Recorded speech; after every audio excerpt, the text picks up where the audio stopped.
Hello ladies and gentlemen and welcome to the Film Brits podcast. I'm your host Trilby, the Kevin Conroy of film criticism, and I'd first of all just like to thank you very much for tuning into the podcast, whether it be through YouTube, watching the video version, or listening via an audio device through SoundCloud or possibly an iTunes subscription, or also listening early via Patreon, because if you are a patron through my Patreon, then you get an MP3 of the podcast a day early, so thank you very much to any of those folks who helped to keep the lights on here.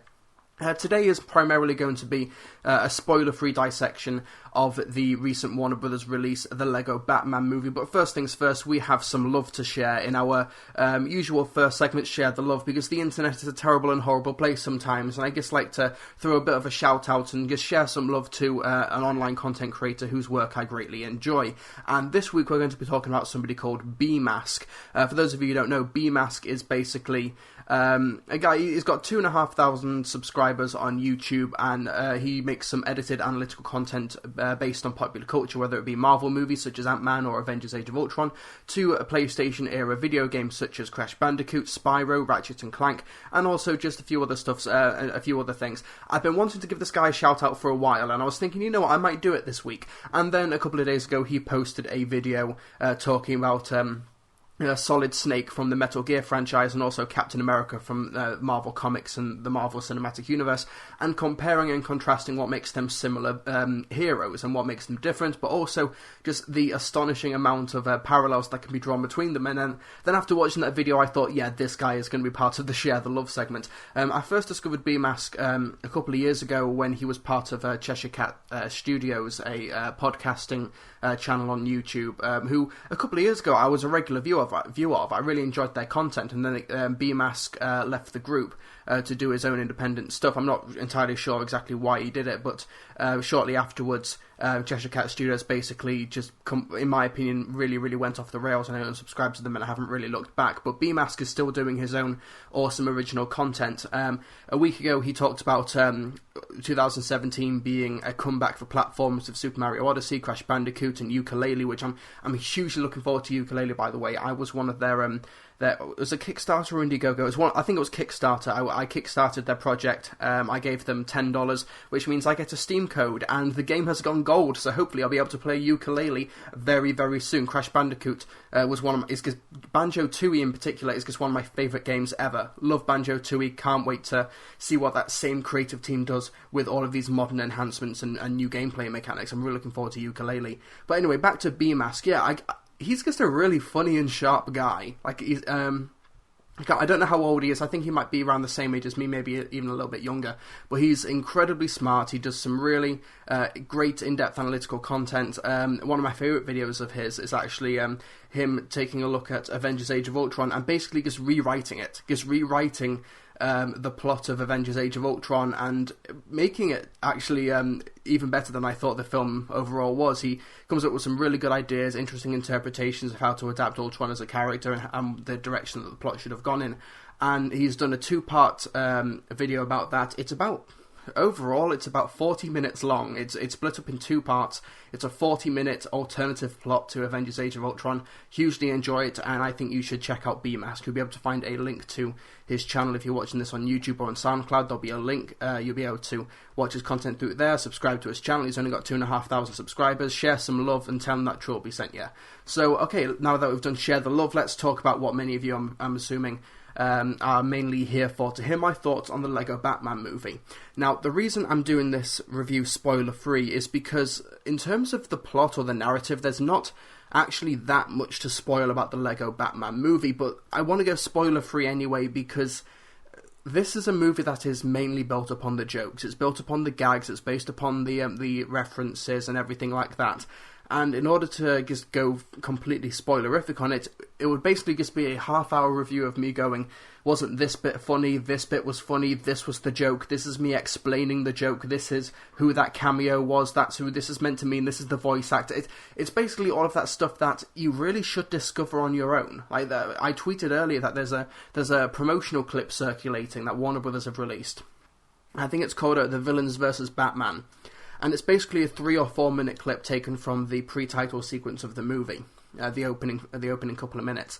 And I've urged people who are wanting to go see the Lego Batman movie to not watch the clip. I don't think you should watch much more of this movie. Like, obviously watch the trailers, but in terms of watching the clips, I would actually avoid those things, because you just want to, like, for jokes like that, you just want to be watching them in the heat of the moment, and especially like a 3 or 4 minute long extended gag.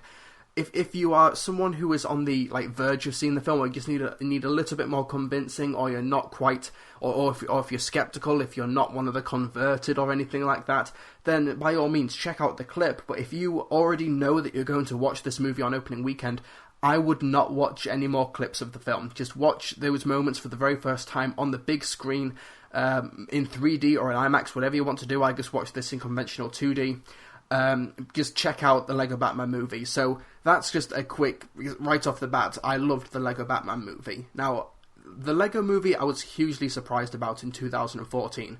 It was a film that I didn't really have much hope in, but then when I saw more and more marketing for it, I, oddly enough, just really started to anticipate it. I watched it. You can watch my initial review of it from years ago on my YouTube channel, where I gave it 4.5 stars.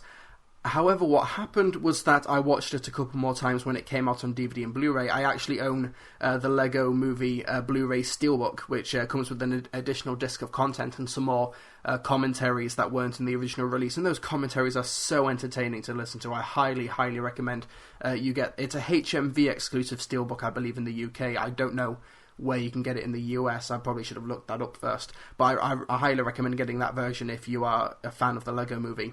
But basically, I watched it a few more times, and it just grew on me more and more. Like, I loved the film to begin with, but the more I watched it, the more layers I saw, the more it unraveled, and by the end, it was in like my top 5 of 2014. I think it might have even been number 3 or 4 in my best of 2014 list. It's a superb movie. I give it now, in retrospect, I give it 5 stars, 10 out of 10. It should have won the Best Animated Oscar for that year. Like, it didn't even get nominated. It got nominated for Best Original Song. Everything is Awesome, but it didn't get nominated for Best Animated Feature. And not only was that a crime, it's even worse by the fact that it should have won. It should have won that year, and it wasn't even nominated. That's terrible. And one of the high points of that movie was Will Arnett as Batman, and he was a great supporting player.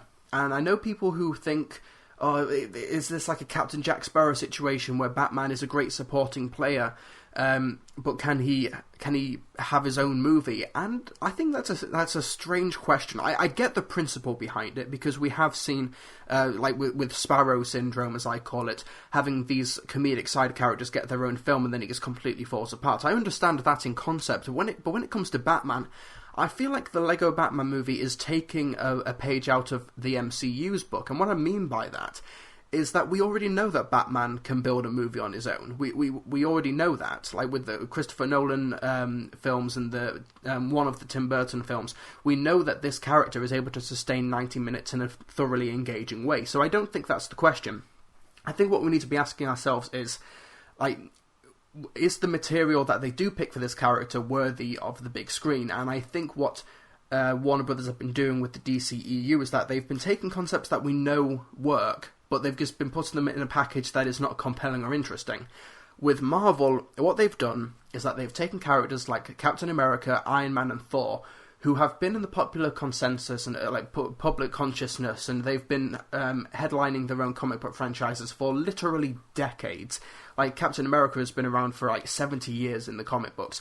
They've had decades and decades to refine these characters. They have so much legacy behind them. They have so many stories. They have so many alter egos. They have so many adventures and so many supporting characters that when they do make their way to the big screen decades later, what Marvel, Kevin Feige, and everyone at Disney do is that they sit down with these characters and say, okay, what didn't work in the comics? What can we put together? What can we combine?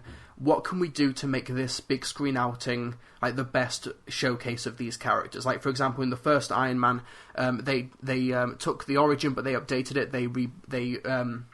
They modernized it. They altered the Extremis storyline. They basically took what worked in the comics. They got rid of what didn't, what wasn't popular, or what didn't sell, or what was negatively reacted to.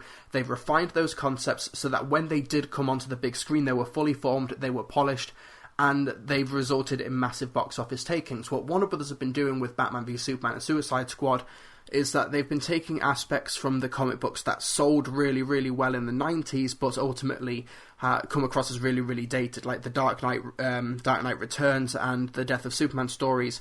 They were incredibly well. They were great selling comics, but they have not aged incredibly well. They've just taken what has sold and they haven't refined it. They haven't improved upon the foundations. They haven't learnt from those mistakes in retrospect. It's one reason why people say, or when 50 Shades of Grey came out, what you're expecting, it was a terrible book. When you adapt something, you can improve on it. You know, you don't have to be a slave to the source material. You can take what people didn't like, you can improve on it, you can jettison what didn't work, you can add in new elements to make it work. And what the Lego Batman movie has done is done what the MCU does. It has taken decades upon decades of Batman continuity, it's gutted what didn't work, it is poking fun at some of the more dated aspects, but the Lego Batman movie is a film that is full of affection. You get, I love Christopher Nolan's Batman trilogy, but you get the sense that he thinks he is better than the material. Christopher Nolan does not hold Batman the comic book character in high regard, which is why those films are more crime dramas than they are Batman movies. Whereas what director Chris McKay and screenwriters Chris McKenna and Seth Grahame-Smith and Eric Summers and Jared Stern and Josh Whittington. This had a lot of screenwriters, and you can tell, but I'll get to that in a minute.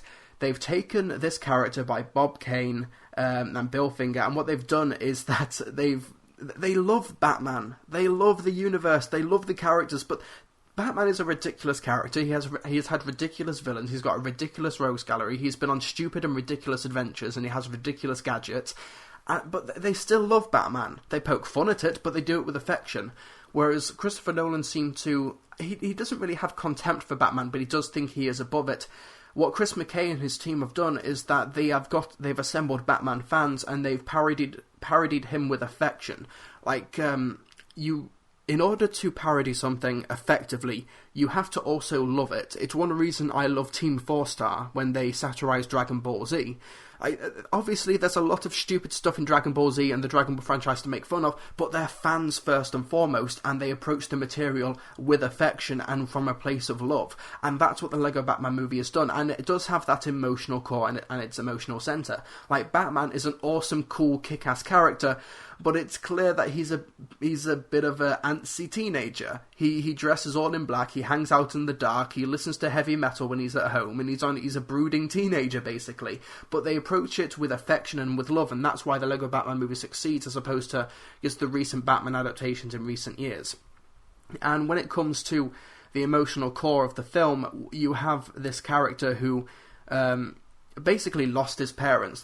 He lost his, that's not a spoiler, that's the Batman origin. He lost his parents, the only people who he ever really got close to at that age, and now he's afraid to have a Bat family. He's afraid of characters like Alfred or of Dick Grayson getting close. So he just completely tries to shun them. He doesn't want to be that close to a family again. And it doesn't quite have the nuance of the Lego movie, because the Lego movie was built upon different universes and different worlds, including a stint in reality.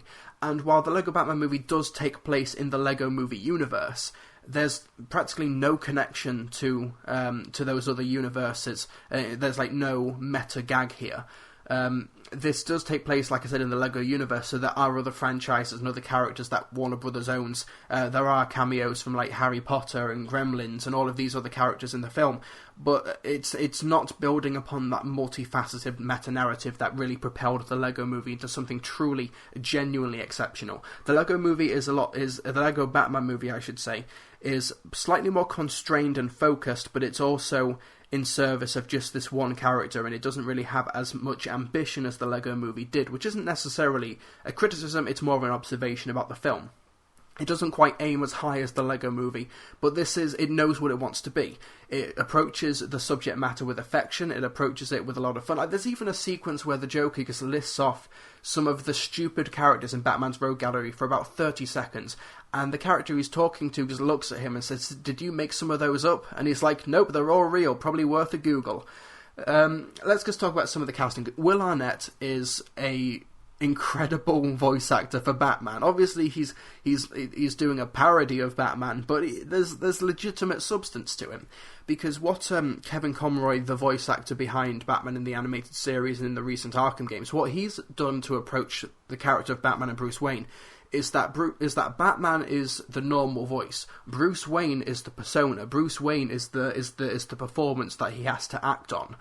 He has to put more effort into acting to play Bruce Wayne. He prefers playing Batman because he thinks that it comes more naturally to him. So what that basically means is that Batman is the true character. Batman is the real guy. Bruce Wayne is the figure that he has to adopt and to fake. And I think Will Arnett has done something quite similar, and also just the film's characterization of Batman, because Batman, even when he's just in his dressing gown going round at Wayne Manor, he is in the Batman cowl. He's got the Hugh Hefner red dressing gown, but he does have the Bat cowl on, and he does have the voice on. And when he has to go to Commissioner Gordon's retirement gala, he is in a suit and a tuxedo in the back of the limo when Alfred is driving, but he still has the cowl on, and he has to be coaxed by Alfred to take the cowl off. He doesn't want to be the Bruce Wayne boring civilian persona. He wants to be Batman because he is Batman, and I liked the nuances that the film gave to that. Also, speaking of which, this is a great observation by Chris Johnson, who also reviewed this movie a couple of days ago. Batman is a anti-gun figure. He does not shoot guns, he does not use weapons or guns like that. So the film actually reflects that by not having any gun sound effects. I won't spoil it, but there are no gun sound effects in the Lego Batman movie, even though guns are fired on numerous occasions. It's just another great multi-layered joke. In terms of the rest of the voice cast, Zach Galifianakis, he's not trying to parrot Jared Leto or Heath Ledger or Jack Nicholson. There's no attempt to try and imitate the past with Zach Galifianakis' performance. It is very much its own thing. It feels like a much more grounded Joker than normal. Obviously, he's a big, bombastic, villainous character, but he feels like he's basically just a guy who knows his role. He knows his place in this universe, and he wants Batman to consider him his greatest enemy. And that's kind of more... The representation of the Joker feels very much like in keeping with the whole Lego movie universe, in that the Batman continuity of the past 70 years, when was Batman created? Let me just look at the year. It was 1939. So that's nearly when was that's 80 years ago, nearly 80 years ago. What we have is this Lego movie universe is that those 80 years have very much happened to these guys. This is not like Heath Ledger and Christian Bale's Batman and Joker, where they've only just met and this is their first proper encounter. And this isn't even say Batman and Robin, where these villains have met before, and this is maybe the third or fourth time. These characters have a nearly 80-year-long history with each other. The 80 years have happened, and it kind of feel I like that approach that the film has taken with that. I won't really spoil what that means towards the end, but I just thought it was a really interesting approach. In the trailer, when Alfred lists off, I've seen you go through similar phases in 2016 and 2012 and 2008 and 2005. Those phases have actually happened to Batman, and I think that's just a really fun and novel approach to take. Ray Fiennes is basically an Alfred that I would love to see a live-action version of, but his Lego version is still just as fun as you'd probably expect. Billy D. Williams is a really cool, fly and hip Two-Face, which I really, really loved. And you even get some members of the Justice League in there, voiced, of course, by their regulars like Channing Tatum and Jonah Hill as Superman and Green Lantern, which I just thought was really, really funny. If there's a flaw with the Lego Batman movie, it's apart from the fact that it's just not the Lego movie, because what on earth is the Lego movie? It's the fact that it does have some slow spots where it does want to get some emotion. And the emotion feels genuine. It's coming from a real place, and it's really, really well done. It's just the problem with the pacing. It's the momentum that is continually lost and gained throughout the film. You have these incredibly energetic, high-octane, laugh every 5-second action sequences, or these really big, visually vibrant set pieces, and then the film just stops. It stops. It doesn't gradually come to a halt, and then you have these emotional scenes for a couple of minutes, and then Batman, and then it stops again. what the film really needed was that it needed more of a gradual increase or a gradual decline. It just needed a couple of those just to sort of help to make the pacing feel like you're more on a ride with these characters, where there are peaks and valleys as opposed to just segmented set pieces, very much like Lego blocks coming together. Obviously, I don't think that was intentional, or maybe it was, and they just didn't really know how to handle the pacing issues. But it does feel like that this film does have 5 screenwriters. It does feel like that, because there were just so many jokes, so many callbacks to older Batman films and the character's lineage. Like, one of the early lines in the opening action set piece that I don't want to spoil is a callback to one of the best lines in Tim Burton's 1989 Batman.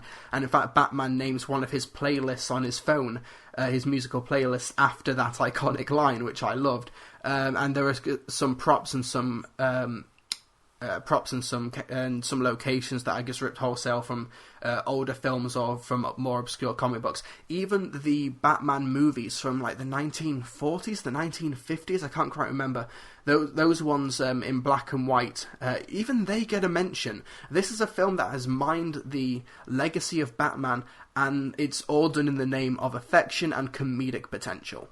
It does feel like they have taken that page out of the MCU's book in getting the best of Batman's legacy, poking fun at the worst or jettisoning it entirely, and just making something truly special out of it. I think that the emotional core of the Lego Batman movie is it's going to make it one of the best animated films of 2017. Like, I don't really think there's that much competition. Like, Pixar does have Coco coming out towards the end of the year, but we've not really seen enough of that. And there is Cars 3, but I don't really see it being giving the Lego Batman movie much of a run for its money in terms of like critical acclaim. I would love for the Lego Batman movie to absolutely destroy Batman v Superman and Suicide Squad at the box office. This movie cost $80 million. It doesn't look cheap. It looks like an awesome, polished, vibrantly coloured, animated 3D movie. It doesn't look cheap, but it was like maybe a third of the budget of Batman v Superman and Suicide Squad once you take into account all the reshoots and stuff like that.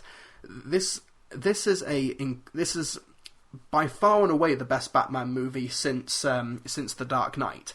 But it's better than The Dark Knight Rises, better than Batman v Superman, better than Suicide Squad, better than The Killing Joke. It's like by far and away the best one since The Dark Knight. And I would love it to crush at the box office. I would love it to do even better than the Lego movie, because it does have that brand recognition, and of course it does have Batman as well as a selling point. And I'd love it to crush those moody, those emotionally vacant films with absolutely no narrative depth, with no intellectual honesty. I would love this film to crush them at the box office and show Warner Brothers how it is done.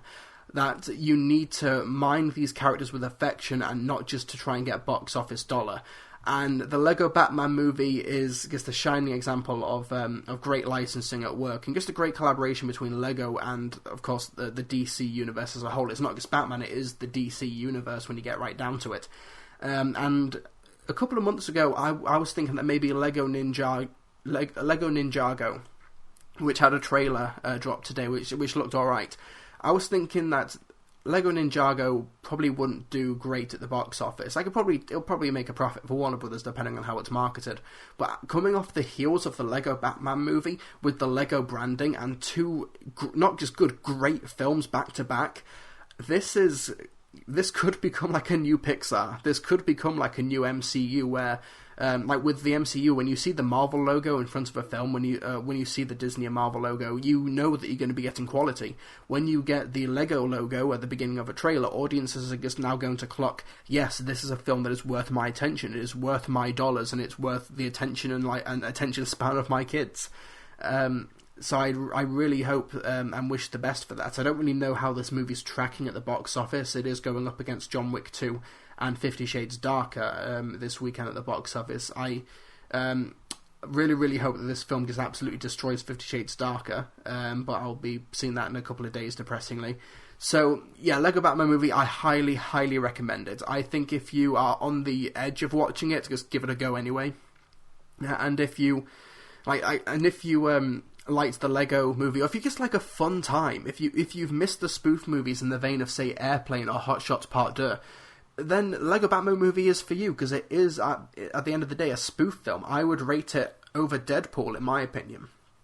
Like, I know that it's kind of tough to compare the Lego Batman movie and Deadpool, because they're going for very different age demographics, so the humour is inherently different.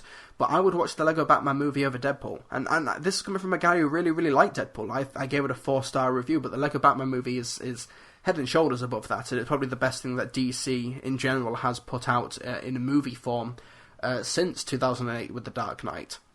So, yeah, always be yourself unless you can be Batman. That's a great tagline, and this is a great movie. But don't just take my word for it, because I asked my patrons to let me know what they thought of the Lego Batman movie, and Sir Dean Jones of Film Brits, he posted his thoughts on my Patreon.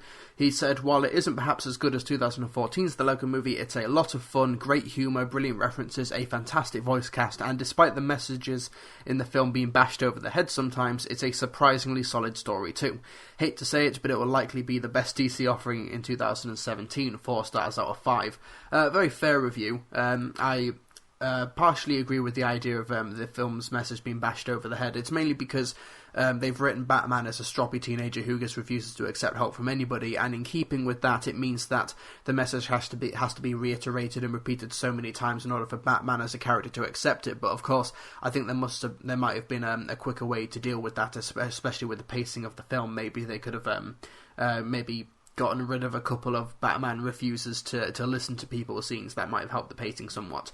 But another comment comes from George, who says, as someone who is a huge fan of the Lego Movie, I think that the Lego Batman movie is a solid and really enjoyable addition to the Lego Movie franchise. While the themes and messages are not as intriguing or deep as its predecessor, and its message might annoy some viewers for being overblown, that's a common complaint. I feel the film still delivers, as its narrative works in both being a toast to Batman and a heartwarming team-up film with the dynamic between Batman and Robin. The animation, writing and voice acting are also brilliantly done, Michael Cera's Robin being a highlight for me. I had a really good time watching this film. That was a review from George. Thank you very much for that, George. And since we're talking about the Lego Batman movie, I'm going to answer his Patreon question first. But first things first, if you would like to get a say on certain topics or get some questions in for the Film Brits podcast, then please consider being a patron via my Patreon, www.patreon.com/Trilby, where you do help to keep the lights on here at Trilby Reviews and on the Film Brits podcast and everything that I do. And you also get to ask me some questions which I will give in-depth answers to right about now. And George's question is, have you ever owned any Lego sets or had any memories involving Lego? If so, what set/memories stood out for you?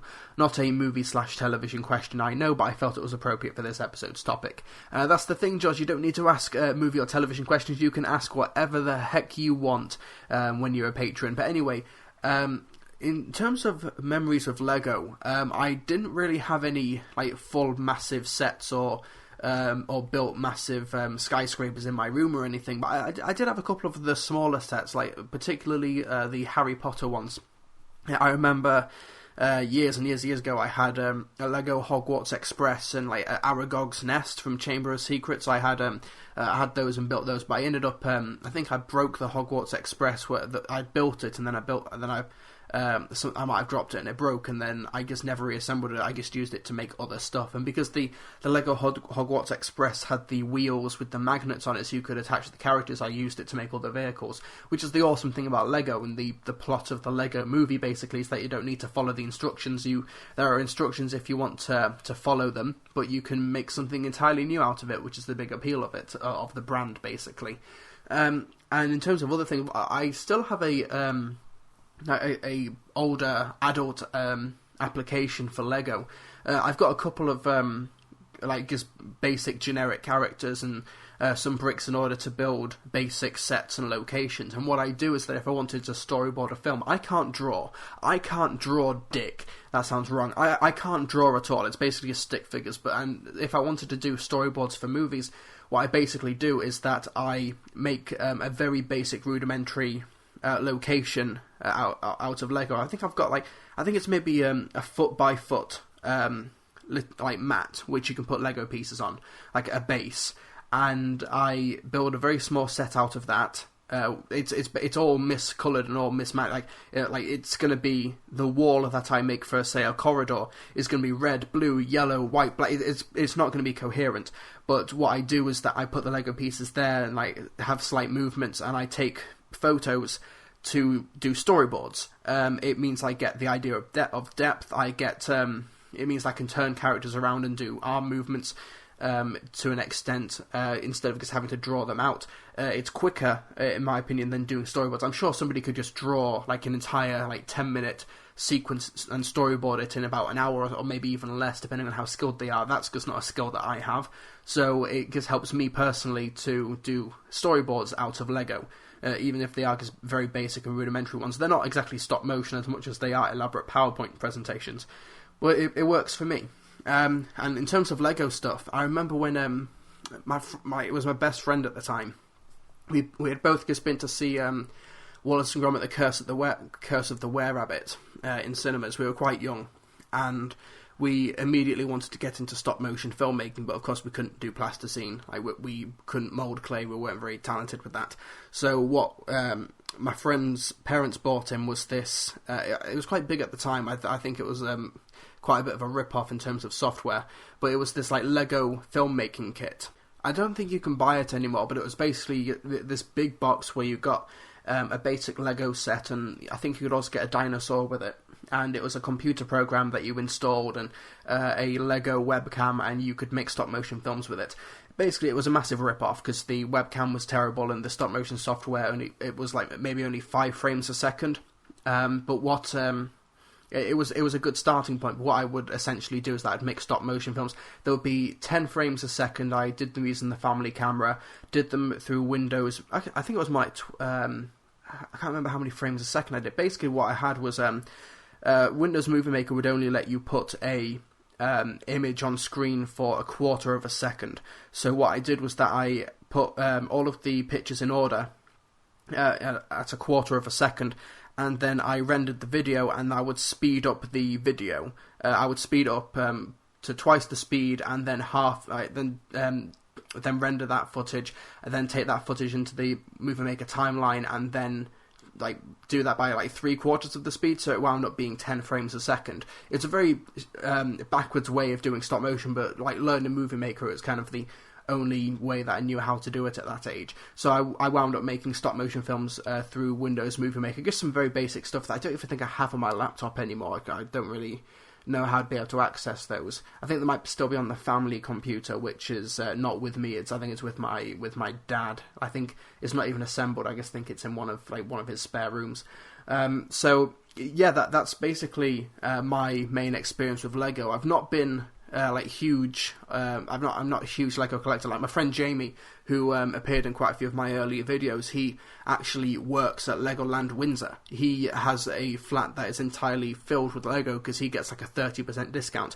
I think Lego is majorly overpriced. You get a Lego Marvel set and it's £80 to £90, and you don't even get that much in it. I think the prices are rather extortionate, I'm not going to lie, but that's their choice, I guess.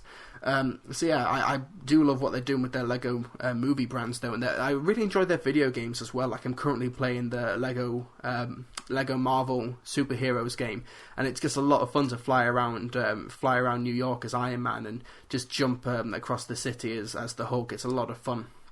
But yeah, that's basically my experience with Lego. Next question goes to Sir Dean Jones, who asks, with Peter Capaldi stepping down from Doctor Who do you think will/should be the next actor to play the Doctor? I'll do it. About time there should be a Welsh and ginger Doctor. Hashtag Dean Jones for the next Doctor. That's a hashtag I will well and truly support, Dean, but in terms of who I think should do it, that was bad timing on my part, because there was somebody asked a question last week about the future of Doctor Who and Peter Capaldi. And by the time I recorded it, it was absolutely fine, and it was topical and all that stuff. But then, a day later, before it went up on YouTube, but after it went to my patrons, they announced that Peter Capaldi announced that he was stepping down as the Doctor, and he'd be leaving during the next Christmas special. So basically, in a year's time, there will be a new Doctor on board the TARDIS. So that was kind of bad timing on my part. But in terms of who I think should be the next Doctor, there's all of this. Oh, let's get a new Doctor who isn't a white guy. Let's get a black Doctor or a female Doctor or whatever. In terms of that, if you were to go for the more diverse casting choice, which is a box that has been opened in the universe, it wouldn't be betraying the character, or it wouldn't be betraying the universe at all. And I think it's perfectly reasonable to maybe want a male or female or black or white or Asian or whatever Doctor. I think really the possibilities are endless. If it were to be a woman, I'd go for maybe someone like Saran Jones. And you could even maybe link it into the Doctor's wife storyline, and do like a follow-up to that, and that visual reference point becomes the new Doctor. That's a way to do it, and it's not the first time that an actor who has currently been in the show ends up playing either the Doctor or a companion. There is precedent there. That's absolutely fine. And even Peter Capaldi, the face is somebody. It's from the Fires of Pompeii. A David Tennant story, and then a few years later that actor is now the Doctor, so there is precedent for this.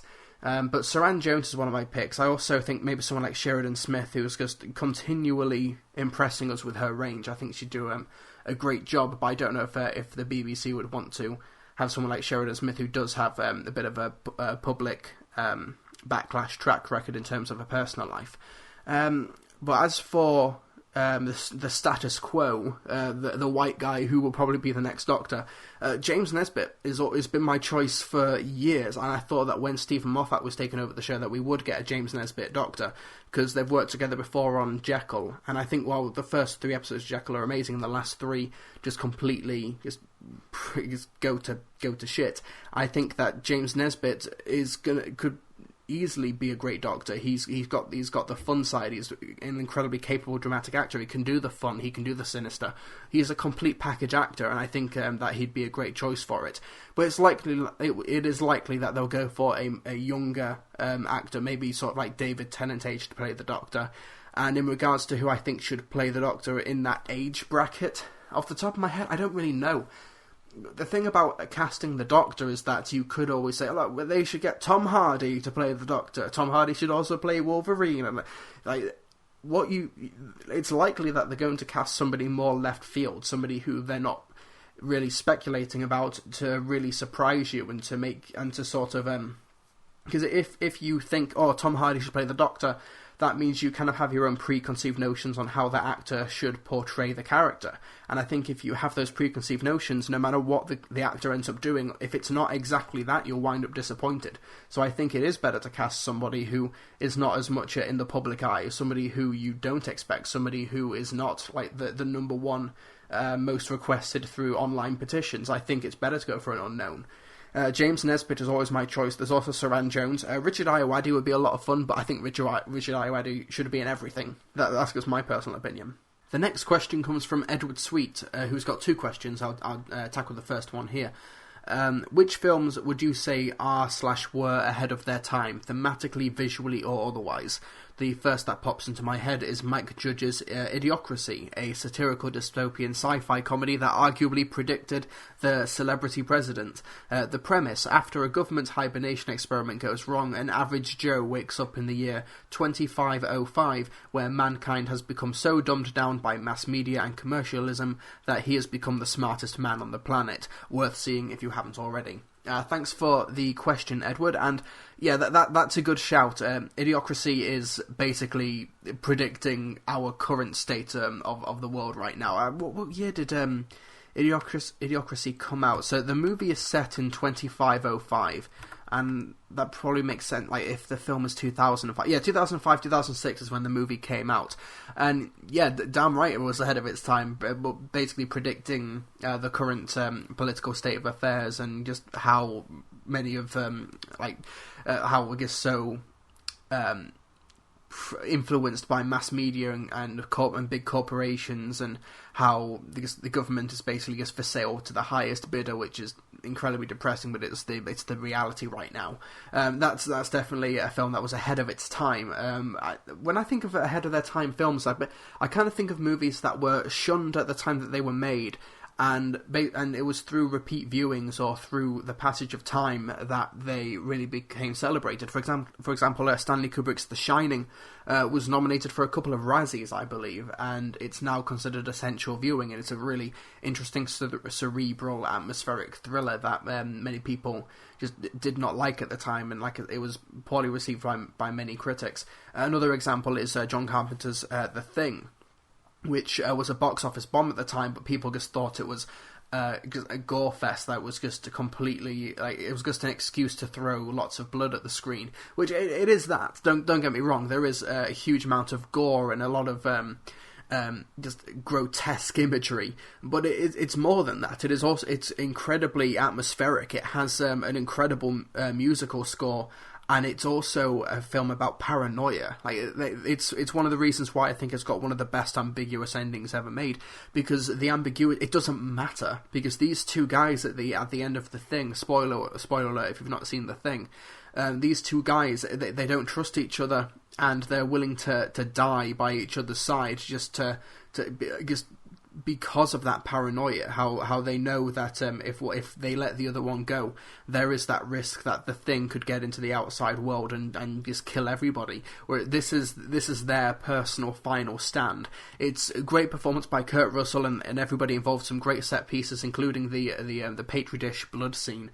That just gets me that jump scare gets me every single time. Even though I've seen the film about 10 times, that's definitely an ahead of its time film. When I think of films that are thematically ahead of their time, I don't know. I think shows like movies like The Truman Show.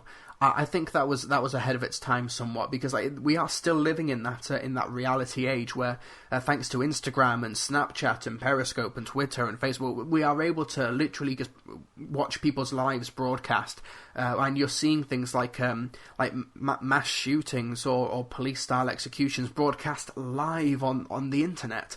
I think that The Truman Show is definitely something that could be expanded upon. That you could remake it now, or do a you could do a 10-episode Netflix show, and there would be reams of modern day material to draw upon. I think that in terms of thematically ahead of their time, The Truman Show, it was of its time when you were starting to see shows you were starting to get basic reality shows in the 90s, but Big Brother, the TV series, was still a couple of years away. Watching people just sat at home in the bath watching TV and watching just people live their lives. That wasn't there yet, and The Truman Show not only predicted it, but it predicted it by a couple of years, but by a couple of decades, it became even more relevant. It became even watching The Truman Show now is a cerebral experience. It holds up incredibly well, and I think The Truman Show is a film that will continue to gain more and more relevance, and it will continue to stand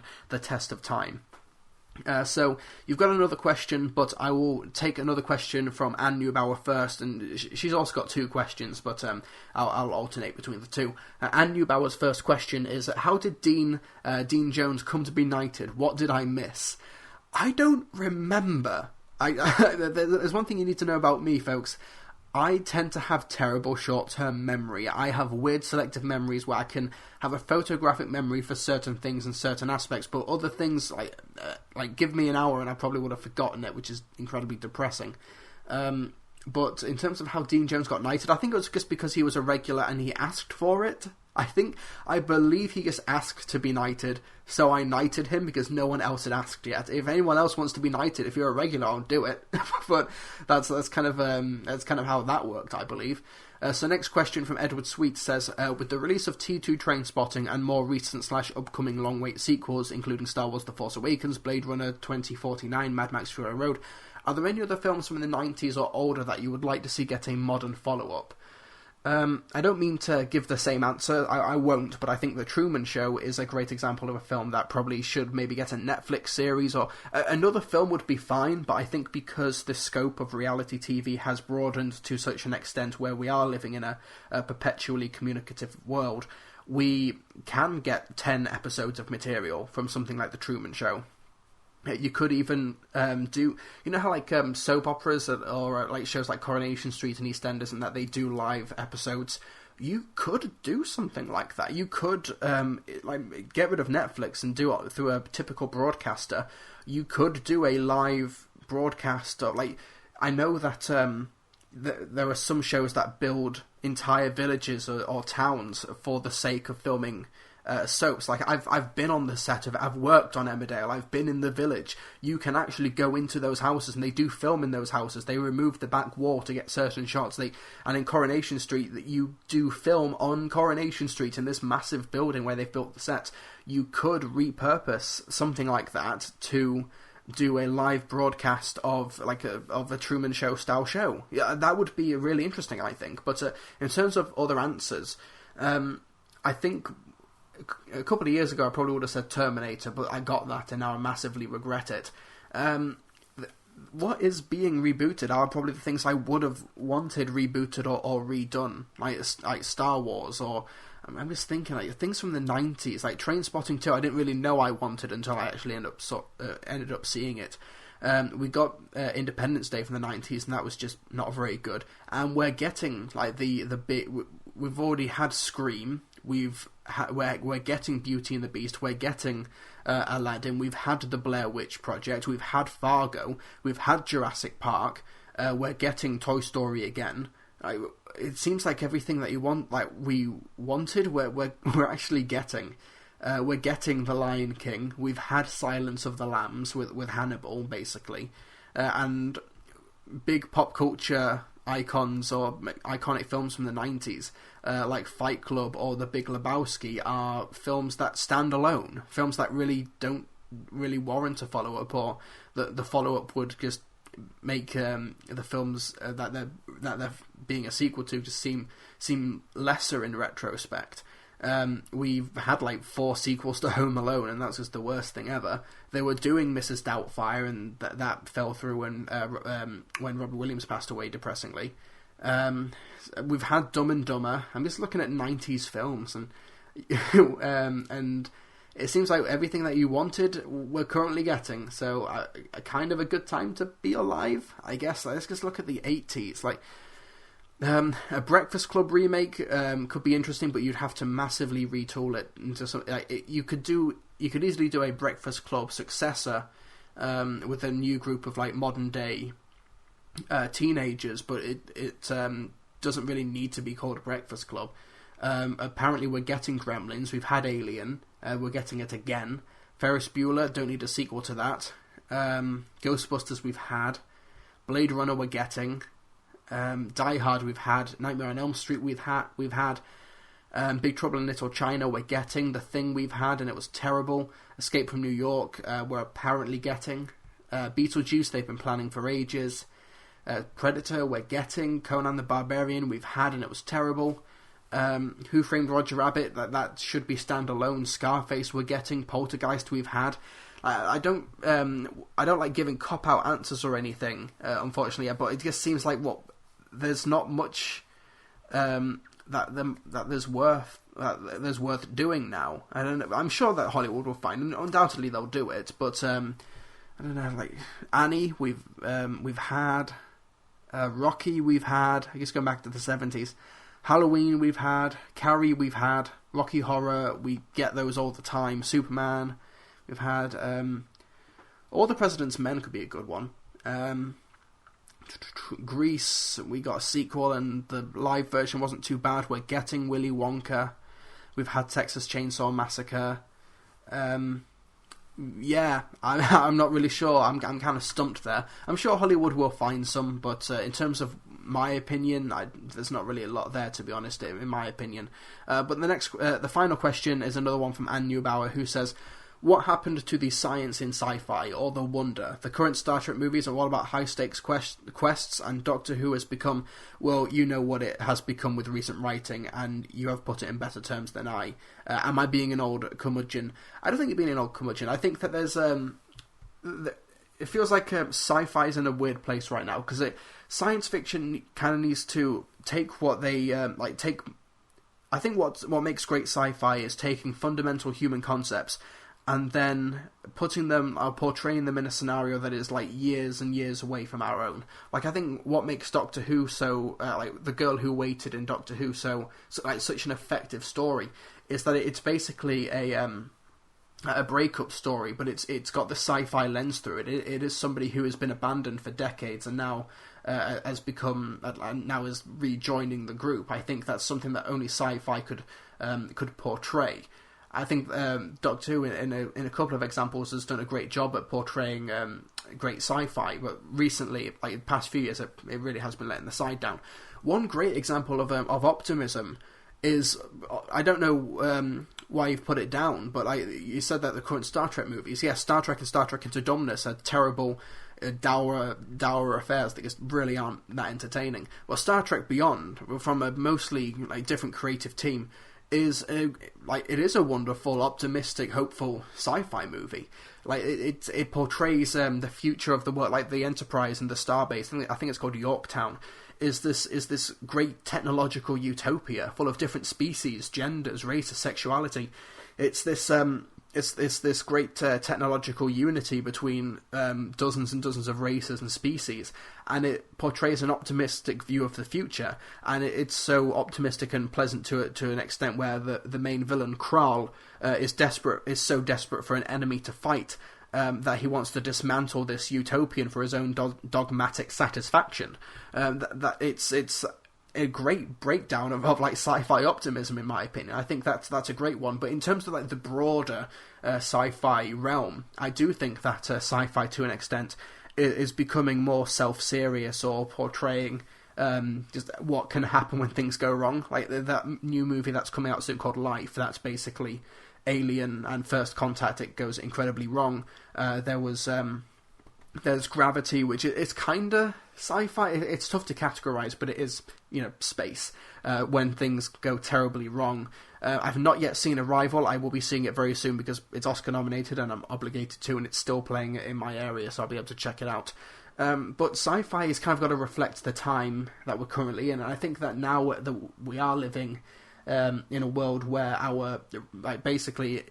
even in the first world, our rights are being stripped away from us, and we are losing some very basic amenities that should be considered standard to us. Like in the UK, they're trying to take away healthcare. In the US right now, they're trying to take away education. This is the present. This is stuff that's happening. I think what we movies would maybe want to communicate is how we can fix the world now, as opposed to just hoping for a better tomorrow. I think that if you were to portray a utopian future in a couple of that takes place a few decades or a couple of centuries from now, you're probably thinking, yeah, but with our present, how on earth did we get to that point? We've just elected somebody who's trying to dismantle our basic human rights and our dignity and our own self-respect. How do you get to that utopia? And I think that makes utopian sci-fi writing very difficult at the moment. Not that it can't be done, and not that it shouldn't be done. I just think that you have that additional layer to overcome. For example, there's stuff in the news recently. The James Bond writers and the South Park writers, they're kind of stumped for material now because of the Trump administration. I'm not trying to get too political. This is stuff that has just been happening in the film and TV world, so it kind of falls into my wheelhouse. But the James Bond writers are basically like, yeah, how do we approach Bond now that an actual Bond supervillain has been elected president? What do you do now? And with South Park, Trump, the stuff that you would normally satirize, the stuff that you'd normally make fun of, is actually reality right now. What do you satirize? And that makes writing, trying to write material that's ahead of its time, it makes it difficult. And if you try and write something that's topical, in a couple of years' time, that it could be massively outdated and outmoded.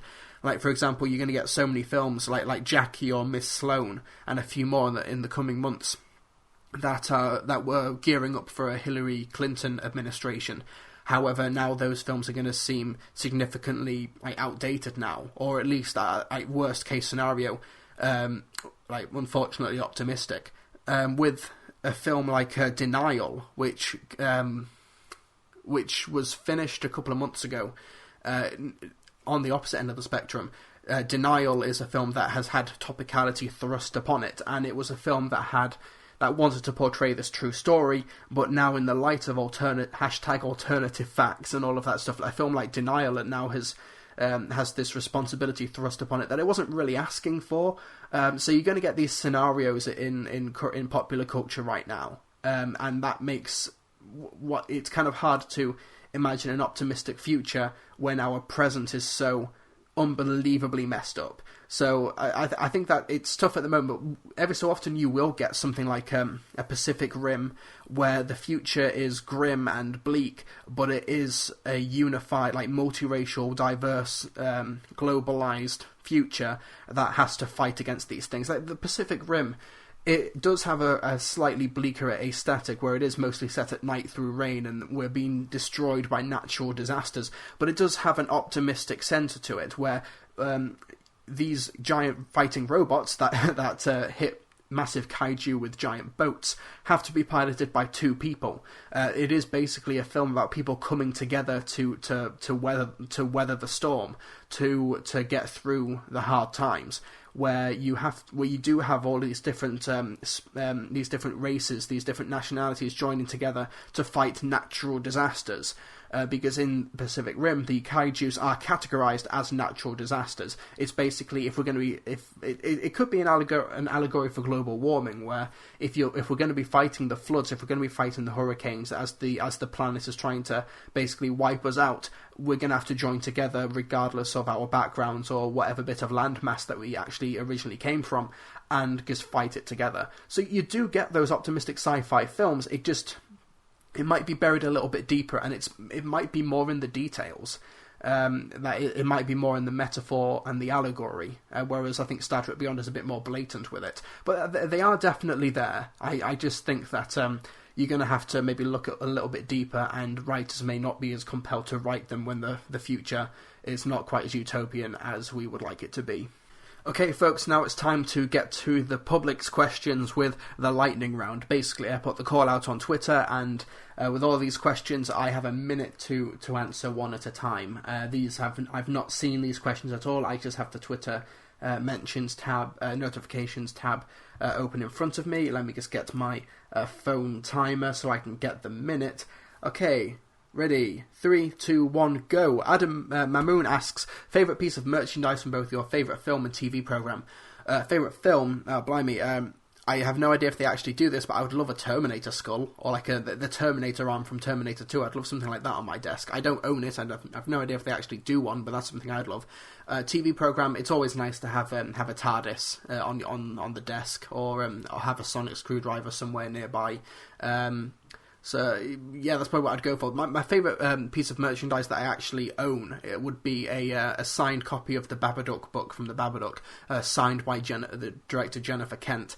That's just awesome. It's proper. It's like a proper paperback book, a hardback book with the pop-ups, and it's all gorgeously put together and hand-drawn. I just absolutely love it. So next question, 3, 2, 1, go. Nick Brent asks, if Doctor Who is ever cancelled again, do you think it would work well as a film franchise? I think it would, yeah. What you'd probably have to do is that you'd have to cut the budgets down significantly, though. I think maybe the budget for a typical Doctor Who episode is maybe just under £1 million. Like I don't have an actual source for that. That's just an absolute guess. I think if you were going to be doing a film franchise, maybe make every installment like £10 million tops. Like, but you've got to make them low budget, because with Star Trek, it proves that just because you've got the sci-fi brand name and the legacy behind you doesn't mean that you can make a $200 million blockbuster and just make billions of dollars out of it, because the franchise has had financial diminishing returns. You've really got to keep the cost down a lot more. Like maybe do a 10 or 15 million pound 90 to 100 minute Doctor Who movie, release one every year or two. And I think you'd easily make your money back there. I think you would have the budget to get across the awesome vistas and maybe get some great new production values and creature designs in there. Okay, so that's 59 seconds. Okay, next question. 3, 2, 1, go. Isaac Dakin says, in honour of John Williams' birthday, what is your favourite John Williams score? Oh, happy birthday, John Williams, if you're listening to this podcast, which you're probably not because you're doing awesome stuff. I'd probably go for, I think Jurassic Park is awesome. His Harry Potter stuff is just incredibly iconic. I think his Adventures of Tintin score is incredibly overrated, especially the Flight of the Falcon sequence where he basically just destroys the orchestra. So, but I think I'm going to go for Jurassic Park. I think just that the sense of wonder that you get, and just the awesome tense sequences towards the end, I think it just covers the full gamut. I think it's one of the most varied scores.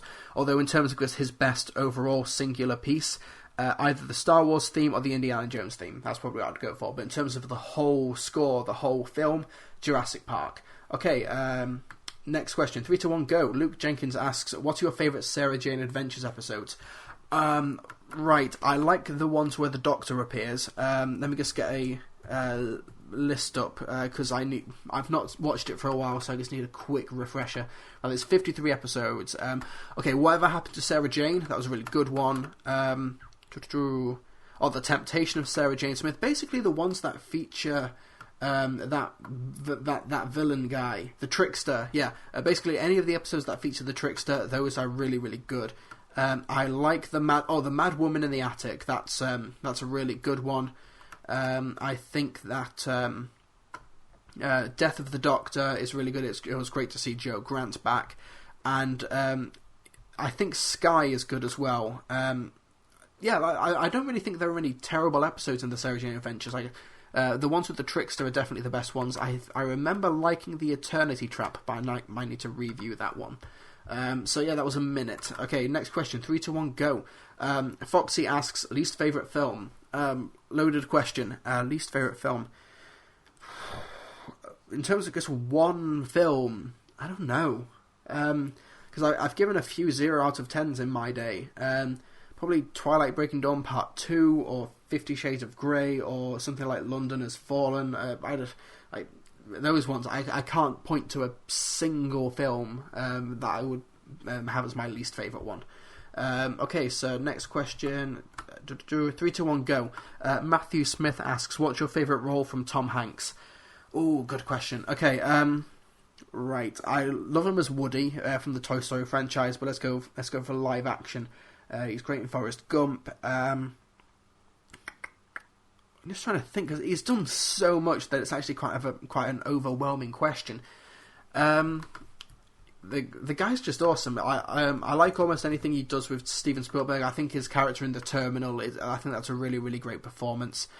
Just thinking, Philadelphia, of course, is one of the standouts. I love him in Catch Me If You Can, even though it's not a leading role. It's more of a second supporting character.